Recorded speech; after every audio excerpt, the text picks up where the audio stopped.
Thank you. All right, this is it, the point in the show when I do some comedy. Bam! Yes. Clap, clap, clap, clap, clap. Thank you. I can only perform to constant applause, so keep that in mind. Yes, I'm Stacey Axler, very excited to be back in Frederick. As I was saying earlier, Frederick, different than DC. I like Frederick a lot because in DC, you kind of have to get used to the fact that no one around you cares about you. Frederick is very much a friendly place. Back in 2010, when I was living in Frederick, I was walking down the street and I slipped and fell on some ice.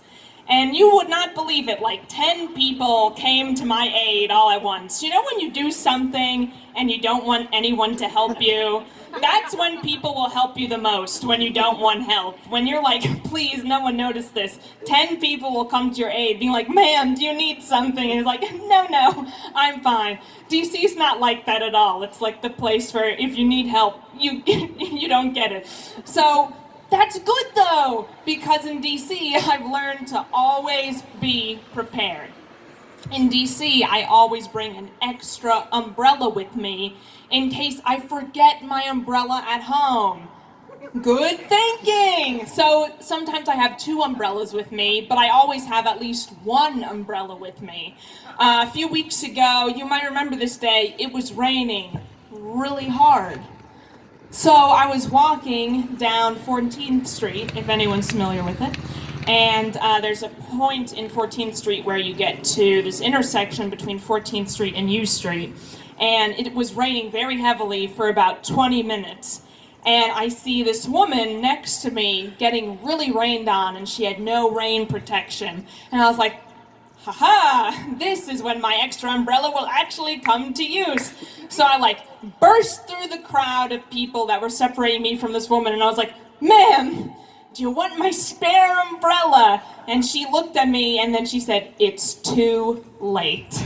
And then she walked right across the street. In DC, you have to fend for yourself. In Frederick, people will help you and give you an umbrella. That's something I've learned since moving to DC. I do like DC though. Does anyone remember, show of hands, or just applause or whatever, do you remember when people used to say, she stopped traffic? A few people, yes. So if you don't remember when they said this is what it means. She stopped traffic is what you say if a woman looks traditionally good and she catches your eye and you're like, that woman stopped traffic, like she stopped everyone's attention. Well, the other day I was in DC and I saw a woman stop traffic. Literally. She was on a scooter in the street and she fell off of it.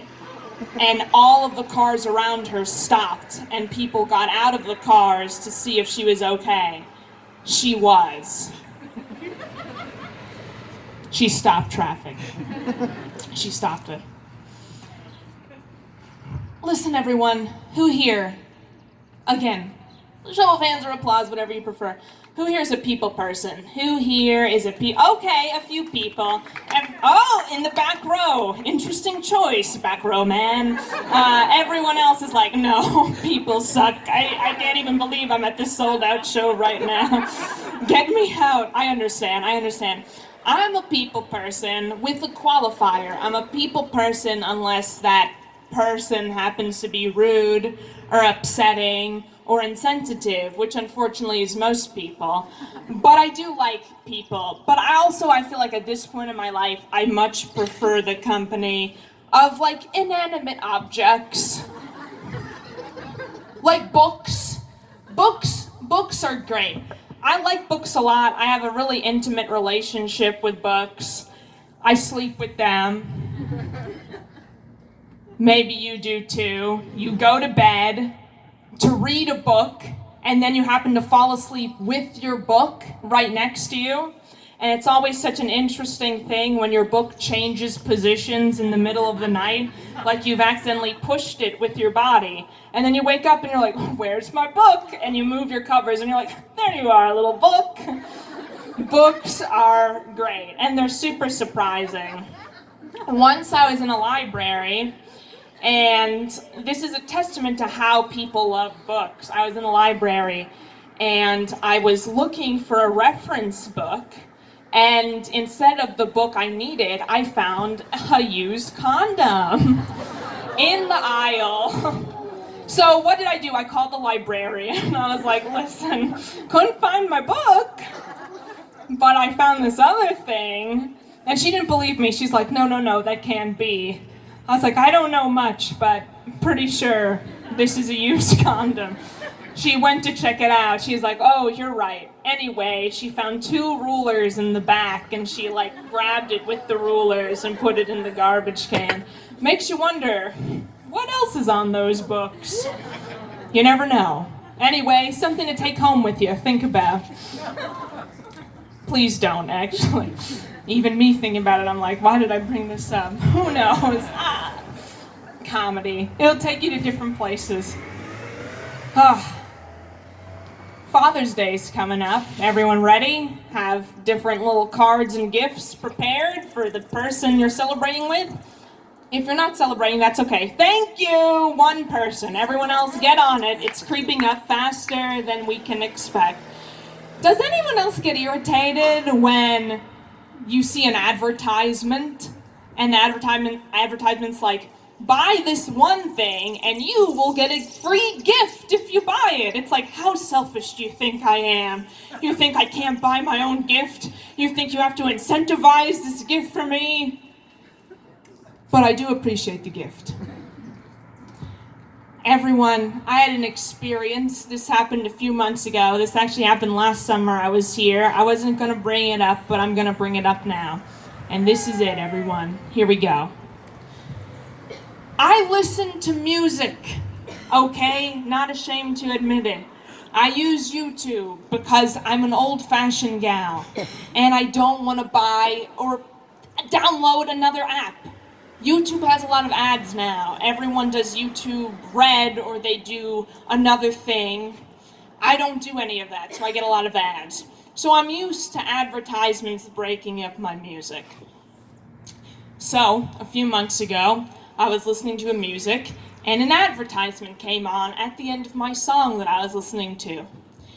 And it was like, don't you want to experience these wood and metal coasters? And I was like, you know what? I do want to experience them. I need new coasters. I'm an adult now, and I could use some coasters. Coasters are something adults use. I am sick of people treating my table like any old thing you'd find in the street. So yes, the advertisement proceeded to say these coasters were state of the art. There were no coasters like this. Wood and metal coasters. I was like, great. These aren't just wood coasters, these are metal coasters. You can probably throw them in the dishwasher, get them really clean. At the end of the advertisement, it was about 1.5 minutes, it said, coming to Six Flags, the new wood and metal coaster. I was like, coaster!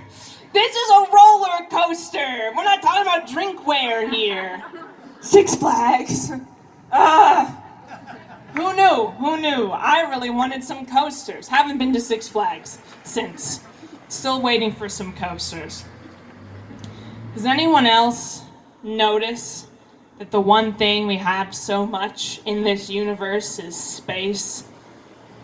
There's a whole section of it called space. We don't know what it is, but it's out there. Just space. Blank space. Someone talked about that once. Taylor Swift. Ever heard of her? She's great. Download her album now. I'm gonna leave you with this one thing, and it's on the tip of my tongue. This is why, everyone, rehearse your stand-up routine before you go in public. And it is this. It's gonna come to me very soon. I am so excited to tell you it. It's the best thing. How are you doing tonight, sir? You're doing good? All right, that's good. That's good to hear. How are you? Great. You're great. So you're just good, but you're great. I'm looking for someone who's doing phenomenally. Oh my, 2 people! All right, and 4 people! Oh my gosh. Again, this is something in DC, everyone would be like, I'm doing terrible, don't you know? It's cool in DC to be miserable. This is what I wanted to end with. I thought of it. Words change. Phrases change. It's all coming full circle from earlier. For example, the she stopped traffic thing, we don't say that anymore. You ever think about that phrase, get it, girl? Maybe you've said this to a friend. Get it, girl? You usually say that to a friend if she's female and she's in a situation with someone she likes. Getting it is a sexual thing. So we're all on the same page. Anyway, get it, girl. Interesting phrase, get it, girl. The reason I don't like get it, girl is because no one really knows how to use it correctly. Like, when you're in an office situation and you say, I'm gonna get this cup of coffee, don't respond with, get it, girl.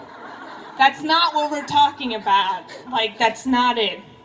Case in point, the other day, I was waiting in line for a comedy show to see it. And I was first in line. I had lined up for hours to try to get a good seat for this show. So the line formed outside of this venue and it wrapped around the building into this alley. So I was right at where the door started. So I was at the cusp of this alley. I could see inside of it. It was around 5 p.m. That's important because, like, if you've been to DC people can brunch for a really long time. The brunch crowd was just letting out. This man ran into the alley past me. He was holding a to-go container from, I guess, wherever he brunched. He ran past me about like 10 to 15 feet, grabbed onto the wall of this venue, and started vomiting, like, athletically onto the floor. And I was like, oh my gosh, like, I need to help this man. That's why I'm here. I'm here to help this man. I didn't know how to help him. I didn't know what he needed. I didn't know if I would just upset this man. And any time I wanted to lean over and say, hey, are you good? He just started vomiting again. So at some point, I was also alone. So at some point, I looked around and I saw his girlfriend, wife, partner, I don't know, standing a few feet away. And I was like, okay, good. Like, he's not alone. He's fine. He's fine. This vomiting kept going on for like 20 minutes. And eventually, he stopped. And I was like, oh, thank God. And then he straightened himself. And then he walked out of the alley and rejoined his girlfriend, wife, partner, whoever she was. And then this thing happened that I'm still trying to figure out what this thing is. They rejoined each other at like the mouth of this alley. And then she grabbed his face and then leaned in and they started making out. And then I was standing there pretty much doing what you're all doing, but internally, like my mind was screaming.